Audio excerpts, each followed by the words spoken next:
boarding. So if any of you have been on Pinterest before, you know, it can be like a huge time suck, right? Pull you in, keep you there, down the rabbit hole you go. But I encourage you to use it, or even a plain old-fashioned file folder for this exercise. I want you to title a new board or a new file folder, whatever you want. Mine is melodrama, so it's sings to my soul, and nothing goes in that board unless it is something that makes my heart pound, unless it's something that just visually draws me in and makes me think, oh, that's the most amazing thing I've ever seen. And then start filling up that folder, start filling up that board, and then open up, once you've got a whole bunch of pieces in there, open up all those images together and analyze it and say, what do all these things have in common? So the first time I did that exercise and I opened up my board, I was kind of shocked to realize there was very little color anywhere. It was almost all neutrals, almost all black and whites. Every once in a while there would be a pop of bright color somewhere in the image. And I had photography and textiles and paintings and gardens, all kinds of things. Anything that visually was just heart pounding for me was in there.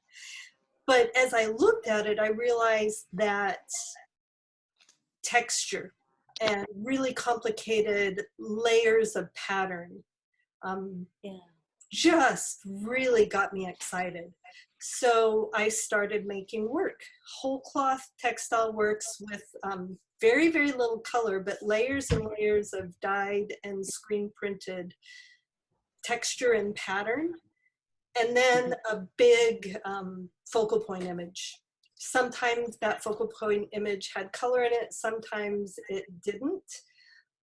But it would be a piece where from far away you saw a main idea, you saw a main image, and then as you come closer and closer, there's more and more and more things to discover in the pattern and the stitching.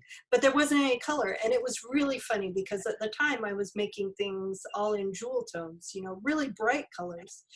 But I just thought it was one of the ways I work because of this ADD thing in my head that when I make a piece, I'm done with it halfway through the actual process, mentally done. I'm bored, I'm ready to move on. I'm 5 pieces ahead in my mind before I'm halfway done with this piece because I am bored with it.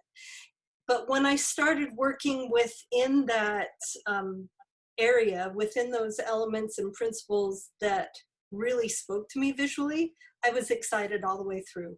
I loved the piece all the way through. I still love the piece long after it's done because it helped me get closer to something that made my soul sing. And it's not that any of the other pieces were not good.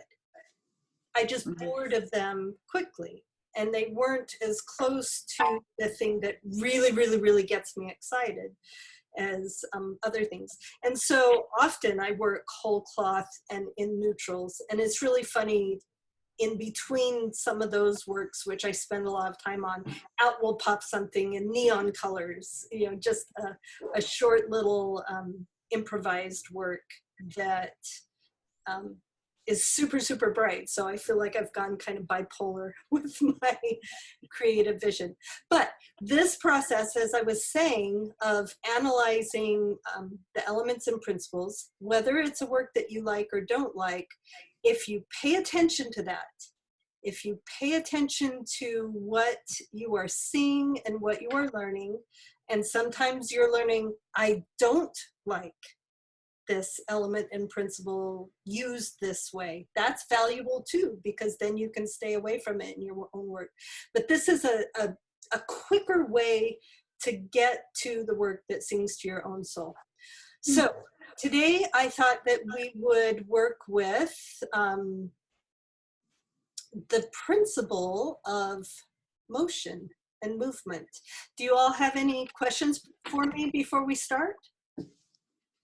Maybe just from my point of view, it's the first time that I joined. I got it from your email list. So thanks for that. And I don't know yet how it works, so I'll just listen in today and Okay. observe a little bit. What we're going to do is I'm going to share my screen and pull up works of art that I have already prepared for today. If anybody has works of art, I had a couple people send me their own artwork that we could have analyzed today, but at the last minute they sent me an email and said, I can't be there today. So we'll save those for when they can be here. So today I've... Quick question. Yes, question. I was always told from people who had studied art that whenever you look at a piece, your eye starts at the top left and goes down, over, and up. And more than one person has told me that. And yet I find when I look at a piece, I usually look at the focal point, and then I'm actually trying to pay attention now to the way my eye moves. And I don't notice myself doing that. So maybe you were going to address this and maybe not when you talk about movement, because I always thought the elements of the actual painting, art, quilt, whatever, are what made your eye move, right.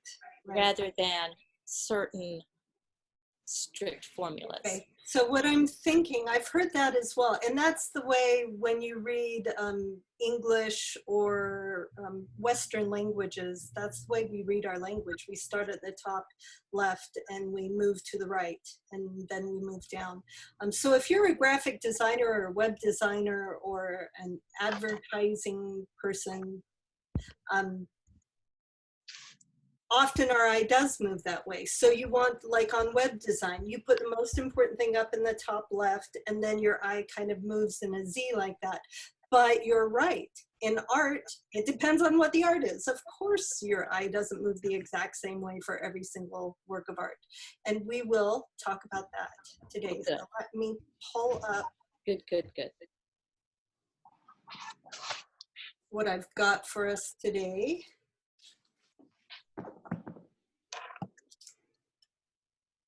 Okay. Size this. Oh, I love that one. Ooh. All right. We have two works of art here.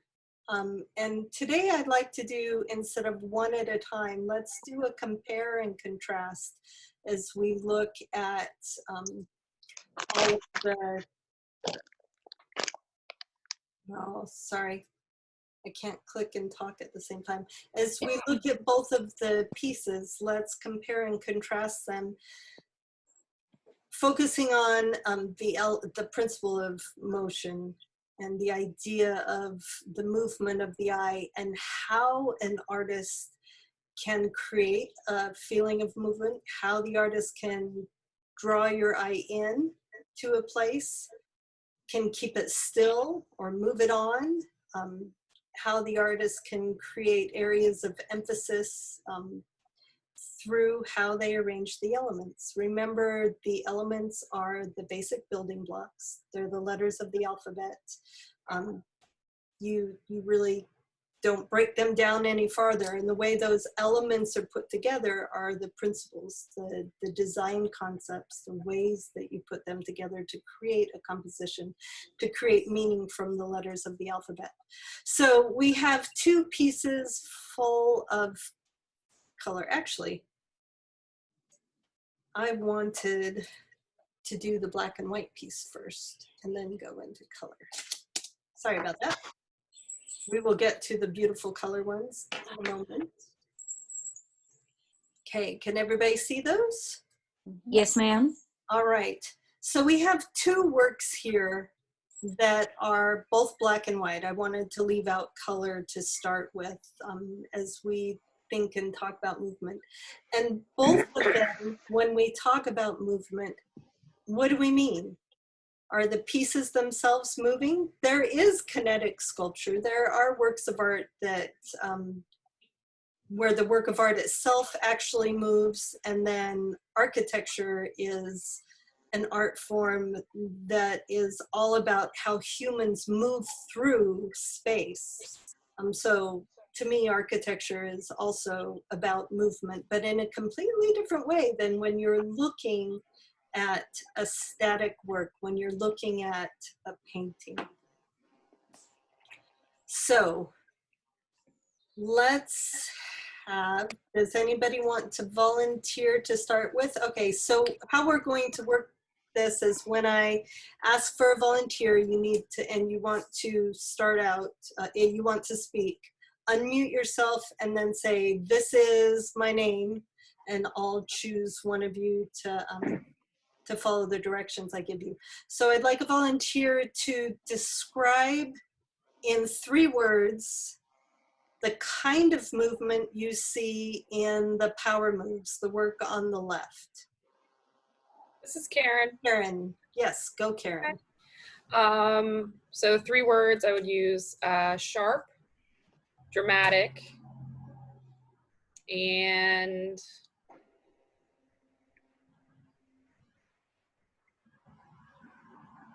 Think of the kind of words that we use to describe motion in everyday life. What kinds of movement are there? I would say fast. Okay, good. But in that context, fast. Yes, Or very speed. good. All right, sharp, fast, and what was the second one you said? I think dramatic, but can I change Dramatic. it to almost frenetic? Sure, those are good words. All right, who wants to volunteer to describe in 3 words the movement that you see in the Dance of the Corn Lily? I'll go. This is Ellen. Go, Ellen. I see curvaceous, kind of repetitious lines. We're describing movement.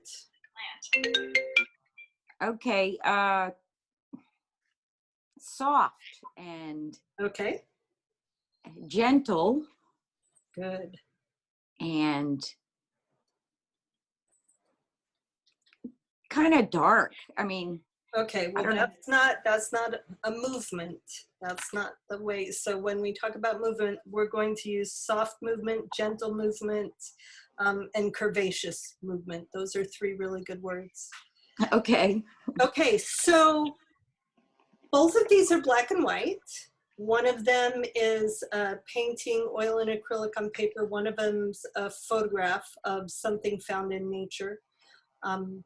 They're both a little bit abstracted, but they both are full of movement. Your eye does not really rest and hold still for any length of time anywhere in either of these pieces. But listening to the words that were just used, each of them has a very different kind of movement. You're right, the piece on the left is sharp, frenetic, fast.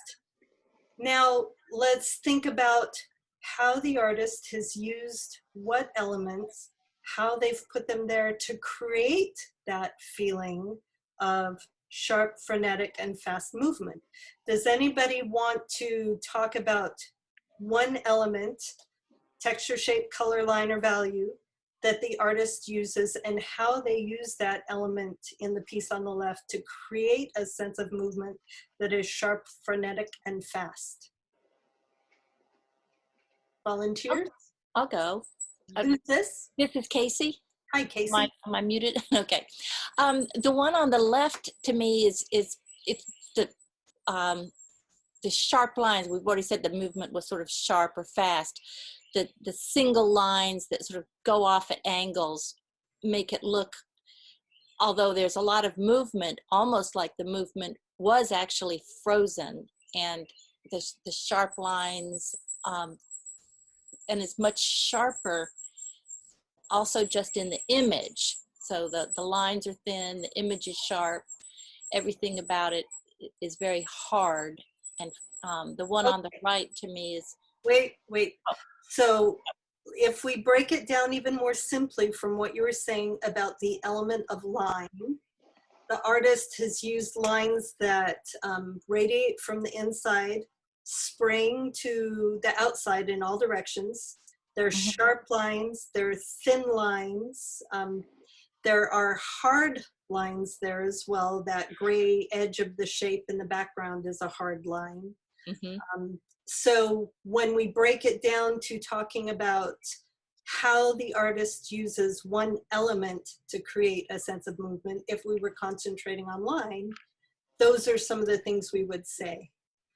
Yes. So just looking at where the lines are, describing what they're doing, and let's add in, I'll add in now the element of value. Value is light or dark, and we have value instead of color here, and it's sharp value contrast. You've got in the center very white against very dark.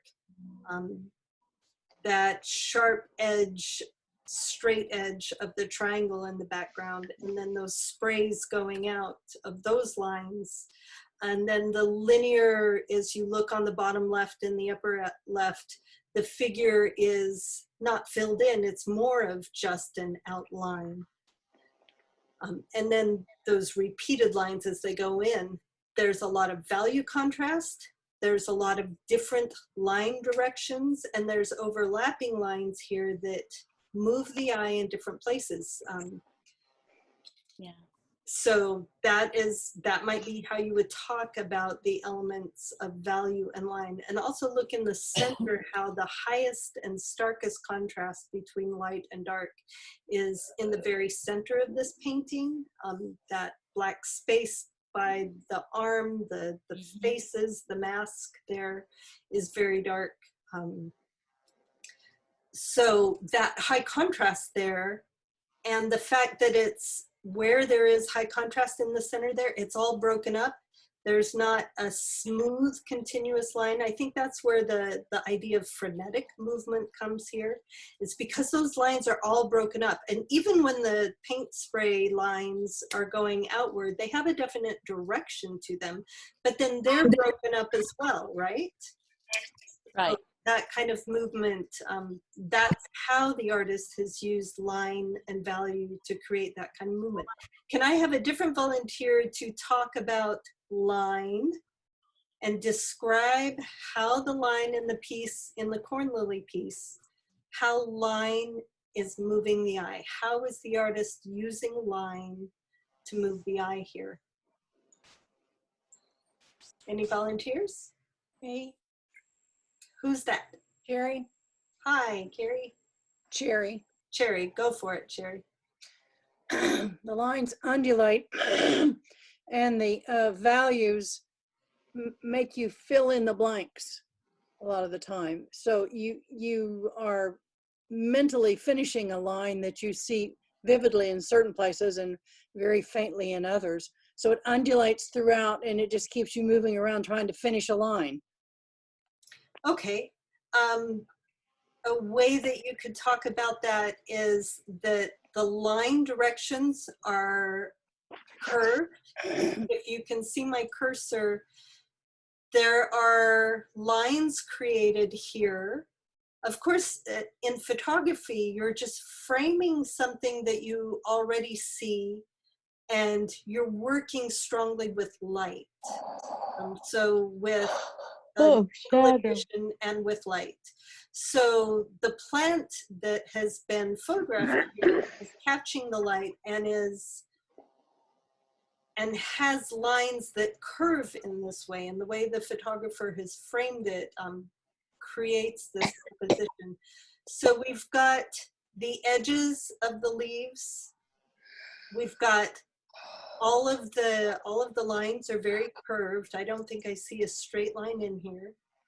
They're repetitious lines. Each leaf repeats lines that go up to that point, and that's kind of what you were talking about.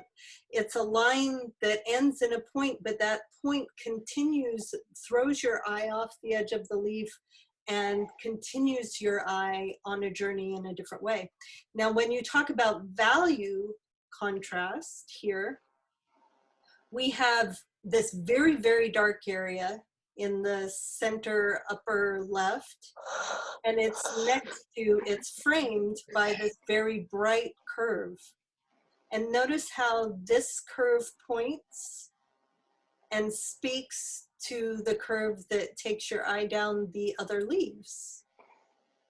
You know, so it's definitely the way this is framed, those curves and those points become lines that are not literal. There is no literal line going from this point to this point. But this edge of a curve and this edge of a curve point to the other edges of these curves. So the eye and the mind creates and completes this line that carries your eye around and around on this journey. Which I think is part of what you were trying to say, right, Sherry? Yes. Okay. So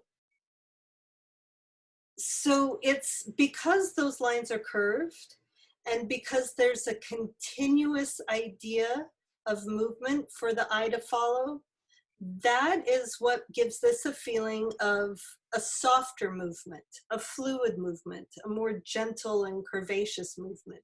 Whereas over here, there's no one continuous line on the piece on the left for the eye to follow.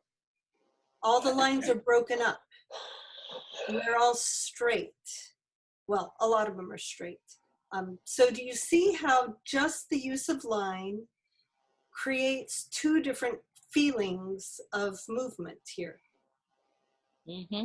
Does anybody have questions about what we've said so far? That's helped. Okay, so that is the idea of line and the idea of value, that, or the elements of line and value and how they're being used. And we could talk about, there's not really color, so shape and texture here as well. Can I So, make a comment? yes, who is that? Cherry. Yes, Jerry. When I look at the piece on the left, all I see are triangles. I see them everywhere, Mhm. even unfinished triangles. And so that was, we hadn't mentioned that yet, and it's just my overriding response to that piece. So the shape of the triangle and how it's used several different places. Okay, Like, so, and that's a shape that the artist has used. So that's another, shape is another one of the elements. So there are triangles and not irregular shapes that are all over the place on the left. And again, the shapes on the right, the leaves make up a shape. The blanks or the shadows, the areas of shadow make up shapes, but they're all very organic and they're all very connected. And again, that gives you that soft feeling instead of that soft sense of movement instead of the fast and frenetic and broken sense of movement. So do you understand how the sense of movement was created here on both of these? Through the way the artist has used line and shape and value and texture as well. And texture, the texture on the left, the visual patterning, that's that broken up, spotty, irregular kind of patterning, and the texture on the right relates. It's got that repetitious pattern of dark and light with the stripes on the leaves, but also in this case, it brings to mind a physical experience that your fingers, your sense of touch has had. The piece on the right, we don't really get it's more of a visual pattern than the sense of touch that's brought in, or the piece on the left. I don't know my directions. The piece on the right, we have all touched plants. We've all touched leaves. We know that smooth softness. So when you see something that gives you the pattern and gives you the idea of a texture that you've actually experienced in real life, that becomes part of your experience. Now, if you're not talking, if you guys could mute yourself, that would be great. Okay, so there are other principles at play here. We have focal point, and it's interesting that in both of them, they have a focal point created by value contrast. So in the piece on the left, this is one of the darkest areas surrounded by a lightest area. It's kind of in the center of the piece, and we are also used to looking for the face, looking at the head. So that draws your eye in to that focal point, and then things go crazy from there. There's no one path for the eye to follow. In the picture of the leaves, we've got that dark area surrounded by that bright area that kind of becomes a focal point. The dark area is, Kinard. She lives in South Carolina. if you guys could mute yourself, unless you're called on, that would be great. So in the piece on the right, we've got a focal point here that isn't necessarily a really important idea, but it's a place for the eye to rest. It's an area of emphasis. We've got this point of a leaf that is surrounded by the darkness behind it, and then points your eye off into other focal points created by those curves and those shapes and those ways that everything is happening there. All right. Let's move on and look at the other two artworks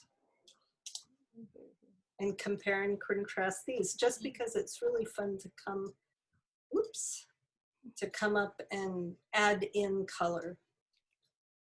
Color adds a whole nother layer to every composition.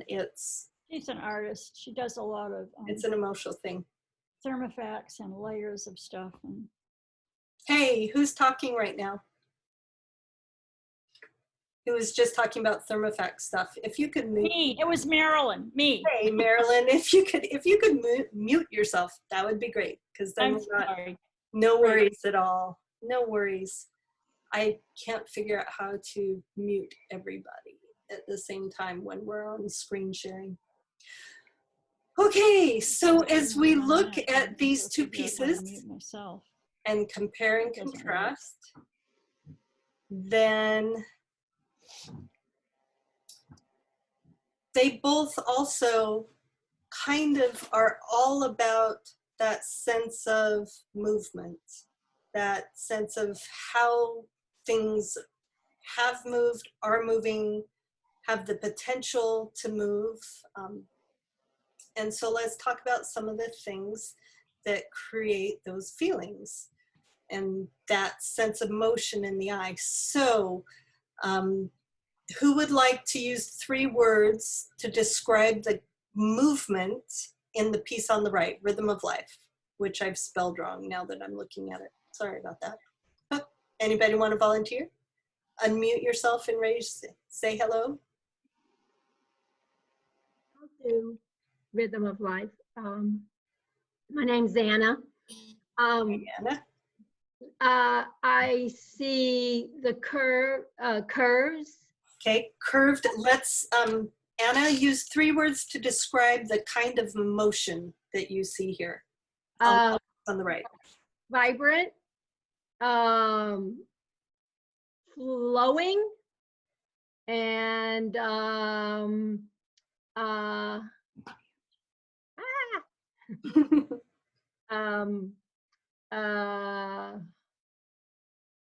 If you were floating in that water, how would you be moving? I would be peaceful. Okay, a peaceful kind of movement. Yeah. Okay, vibrant, flowing, peaceful movement. Vibrant gives you the feeling of life. Peace gives you the feeling of a soothing kind of movement. Flowing is usually the idea of connected movement, kind of all in a line. So Anna, go ahead and choose one element, texture, shape, color, line, or value, and describe how that element is moving, is creating that sense of movement. So for me, this piece, the curves that are that were put in the piece by the artist that gave me this flow. So those curves have really spoke to me. Curved what? The water. Yeah, element. Name an element. Texture, shape, line, color. Now you know why I'm here. I do it, but I don't know how to describe it. So element. So the element is the color. The Color is an element, but is the color curved? What's curved? A the way, shape or a yeah. line, right? So the shape of the curved line. There we go. Lines, lines. Line is often what moves your eye, and movement is what we're talking about. So usually we're going to come to line, and then the edges of shapes create lines as well that move your eye. So here we have lines. Hey, Lyric, this is Karen. Hi, Karen. Can I jump in real quick, if Sure. that's all right? Because you mentioned texture and as one of the elements, and for me, part of the movement of the rhythm of life is the texture that the artist has given the water and the lines Let's in talk the about water. that. Let's talk about line first, and then I'm going to have you talk about texture, because that's Okay. exactly where we're going next. Jumping ahead. Okay. You got it though. You're on track. So in this case, the lines are actually, that's exactly where we were going. The lines here, we have the lines of the fish, right? The fish are kind of linear, they're directional, and they're kind of curved. So our eye goes to the fish and follows the direction that the fish are going. The shapes of the lily pads are kind of interruptions in that flow. They hold still where other things are moving. So now, Karen, talk to us about how the texture and line are interrelated and carry the eye with their movement. Sure. So for me, what's catching my attention, and there's a couple things, but what I really want to talk about mostly is the way that the lines are. If you look at the fish and you see the way the line flows from the fish and goes, around kind of towards the bottom, Yes. around the lily pads at the bottom of the painting, it reflects the color of the fish, which helps to, I think, bring the composition together, but it also gives texture because it kind of, to me, evokes that idea of when you see rippling water, the different shades that can happen on water or reflections. I'm not sure if I'm describing it well enough, but that's what it kind of reminds me of. So like the line is there, but then you've got that texture where it's almost a reflection of the fish color-wise. Right. That's helping to kind of keep the eye flowing. And then of course, that texture is in contrast to the lily pads. The lily pads seem like they're a little bit smoother. They're not as broken up and textured. Yeah, broken up in texture. So one way that you could say all of this is that the texture created by those brush strokes, by those dabs of paint in the water, creates lines and that evoke the flow of the water. They have taken the color is an element of the fish, taken it and of the lily pads, and moved those in lines, in those dotted lines through the water that give the eye a path to follow. So it's like we're seeing visually a representation of the eddies and currents in the water. It's broken up and stopped and moved in different ways by those lily pads. And it's moved in different ways by the movement of the fish. All of us, well, hopefully all of us have had the lovely opportunity to watch fish swimming in a pond like this. And while we don't see specifically this kind of texture, we can understand how ripples work. We get the idea of how things move in water, and the artist here has chosen to represent that by the textured lines, the texture and pattern that creates the lines. And you're right with color here. When we add in color, we've got orange and blue, green, with little dabs of yellow and red in there as well, but it's mostly orange and blue and green. The blue and the green kind of relate to each other, and then the orange is the color of the fish. And because the artist had brought those colors out into the water, we get the idea of the fish moving through the water. Does anybody else have anything to add there? And do you see how the artist has moved the eye? So in this piece, we were talking about where the eye lands. My eye goes straight to the fish. Why does that happen? Why is that a focal point? It's because blue and orange, partly because blue and orange are opposite colors. They are, what do you call it? Complementary colors. And because the fish are the living, moving things in here. So in our memory, we would know that those are probably the main idea that's going on. And then those lines carry the eye in a vibrant, flowing, peaceful way throughout the rest of the work. So the artist has used texture, color, lines and shapes, and value contrast as well. Notice how there's dark outlines around the fish. That gives more value contrast and more emphasis to where those fish are. Notice how there's a darker value area in 3 of the corners. That lets your eye flow more quickly to the brighter areas. The darker areas give the brighter areas room to shine because they're different from each other. So the way the artist has used all of these elements, texture, shape, line, color, and value, create this sense of flowing and peaceful movement here. All right, does anybody else have anything they want to say about rhythm of life? What I liked about this piece, Lyric, is that the curved lines take you in and out the piece, never out of the piece, but it brings you constantly back into where the fish are. There's a movement and flow, a continual in the piece itself. Right. And that's, and a lot of good art will do that. It will provide a journey for the eye to flow through the piece. Sometimes there's places where the eye stops for a while and rests. I shouldn't have said good art does this, because art can be any different way, but because this has that sense of flow to it, the eye does have a path that stays within the frame of the art. Even where these lines head off over on the left and over on the bottom, they curve enough, and those oval shapes of the lily pads are continue the lines enough that it brings your eye back in. When the eye comes down here, you circle around those lily pads. It's interesting how these shapes on the bottom right stop the eye, stop the curve from going off, and there's a path for the eye to follow between those and the other lily pads as you come back up and around. All right, let's do the same kind of thing with the Hokusai piece on the left, the Great Wave off Kanagawa.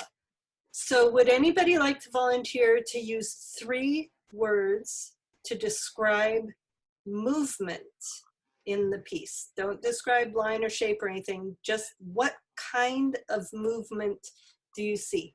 Any volunteers? I will. Who's that? Liz? Great, Liz, go. I would say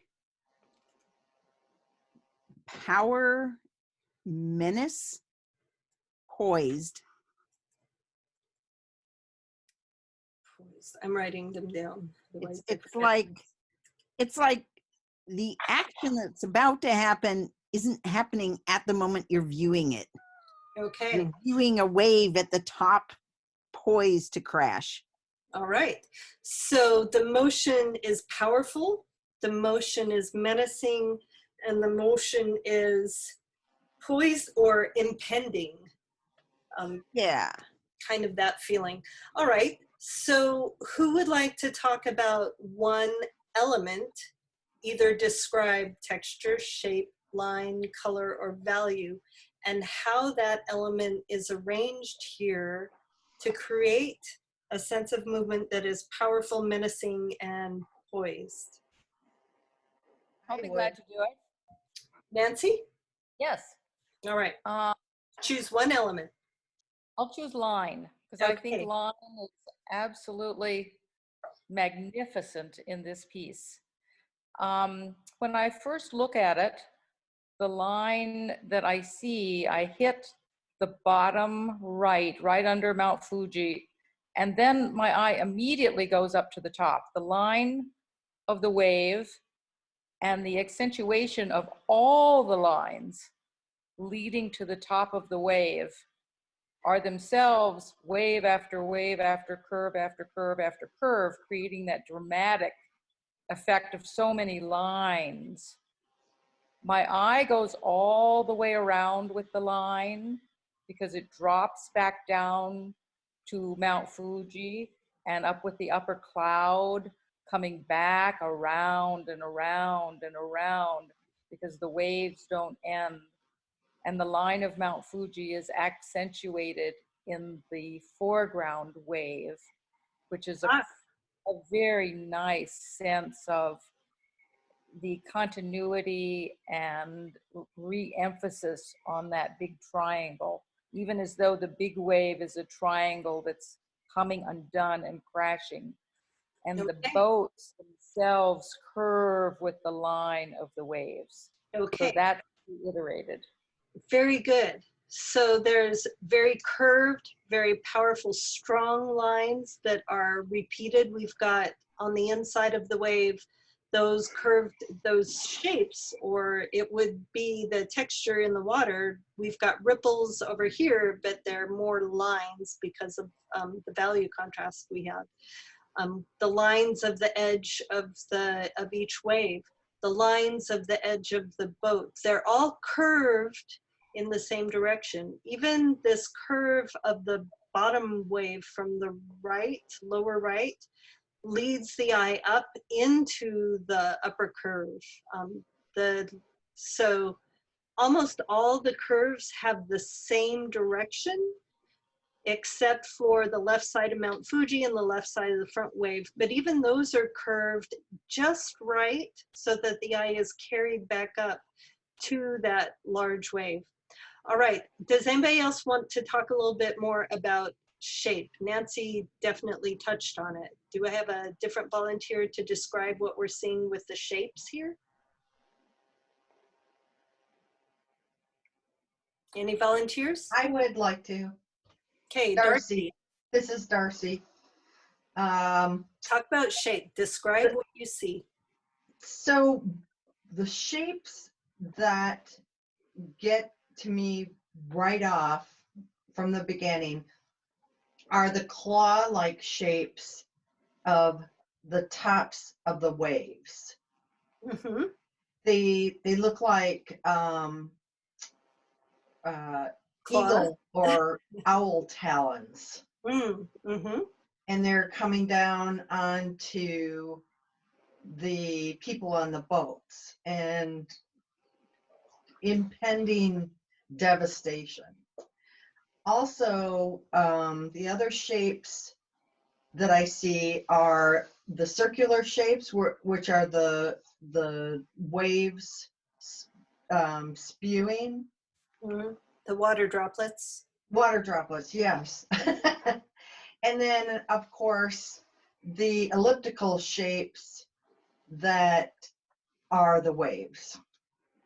Right. So in this case, we have negative space that creates a shape just as strong as the positive shape. So the positive shapes would be the waves. We've got almost triangles like Nancy was talking about. We've got these organic claw sharp shapes at the top of each wave, the triangle of Mount Fuji. And then we also have the repeated boat shapes that echo the shapes of the waves. So all of those shapes also create very strong lines that surround this negative space with Mount Fuji in the background interrupting it just a little bit, and that cloud form in the back kind of encloses that space, that oval in the center that you were talking about. Imagine this piece if the whole background were just white instead of having this cloud form with a different a different piece up here. That even though it bleeds up into the higher sky, emphasizes this shape down in here. Who wants to talk about texture? Do I have anybody who would volunteer to talk about visual and actual texture patterning and the way it might feel to the touch? Any volunteers? It's kind of a more nebulous thing to talk about. So patterning here, we have many different kinds of things. We've got the water droplets that are on the, it's probably 2/3 of the painting on the lower left. We've got the claw shapes, that patterning created by all those little fingers, those talons coming out. Again, those are on the left half of the page. We've got the patterning of the dark blue and the light blue, the stripes of the waves that are on the inside of each of the waves. And all of these things are created with the lines, with the shapes, with the value contrasts that are happening. We have a little bit of softer texture, man-made texture on the front of the reed mats on the front of each of the boats that is a smaller, more fragile looking texture. This texture and patterning, it's really interesting how complex it is over in this lower left quadrant and how empty it is on the upper right quadrant. That is one of the things that makes the wave so powerful. You have really complex texture over here on the left, contrasted by that almost empty space on the top and on the right. All of these things, it's the contrast between that emptiness and the complexity, the contrast between all of this movement in the wave and then this empty space right inside the wave that gives us this impending motion, this sense of you've caught a still space for one split breath before everything crashes and falls apart, right? In the piece on the right, it's kind of more of a continual flow. You flow all the time. The piece on the left, we do have a flow, but we have this big empty space. We have all these complex things over here on the left to look at and to that stop the eye for a second before it crashes down onto the more quiet. Look how repetitive and how simple the ideas of the shapes of the waves are on the lower right, and how full of movement they are on the left. So we've got contrast between that complexity and that simplicity that we know we're going to collide in a moment. If we talk about color, it's interesting how we have it almost a little bit of orange against blue again. So it's almost a complementary color scheme. It's very quiet color-wise compared to the piece on the right. But it's interesting how even though the color on the left is quieter and simpler, that there's much more of a sense of power and strength in the piece on the left. Does anybody have an idea, another idea of why the piece on the left has more violence and power to it than the piece on the right? Because if you look on the right, there's a lot of texture and movement going on there as well. But it's, why is that peaceful and the one on the left more violent? This is Casey. Yes, Casey. I think that although the one on the right, the fish, definitely the orange and the blue are complementary colors, and the green, they are all, and I might not be using the right word, they're all this sort of the same value. Maybe they blend a little bit. To me, the wave contrast is so much greater, even though it's blue and gray again, and maybe the colors themselves are more minimal. The starkness of the contrast makes it more dramatic. Very good. That's value working here. Okay. So in the piece on the right, we do have a lot of high value and low value, but it blends together. The piece on the left, you go very starkly from white to the dark outlines next to it, and then the deep blue down below it. So it's a jarring contrast, whereas the piece on the right, it blends a little bit more. Anybody else have things to say? I would just say that even though the great wave is so dramatic, there's something soft in the picture, and it could be the values, but the bits of the wave that are falling into the sea kind of mimic snow on the mountain. And there's something very soothing about that. Unless you're one of the people down in the boat. Yes. Yeah, it does break it up a little bit. And this is also a thing where we've got all these elements working together in the composition. And the piece on the left, the Hokusai piece, has been known around the world. It just is a brilliant masterpiece of design for centuries. And all of those things come into play. With both of these things, real and lived experience and memory come into play with both of them. Many of us have had the fortunate opportunity to be near or in an ocean, and many of us have had the opportunity to be in or near or observe a quiet fish pond. And we know the difference between those two. I live close enough in my grown life, as opposed to my landlocked young life, to have been in the ocean.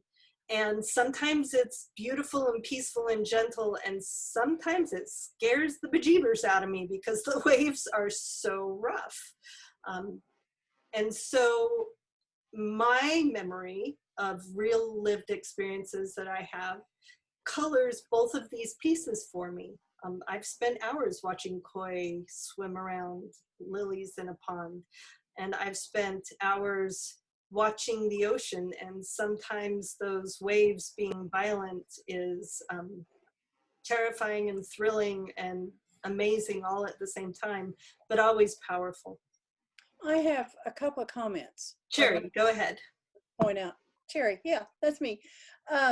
Two interesting things about this, that on the far left of the largest wave, there's this teal, the lighter blue, but it arcs up, which implies that the wave behind this one is even worse.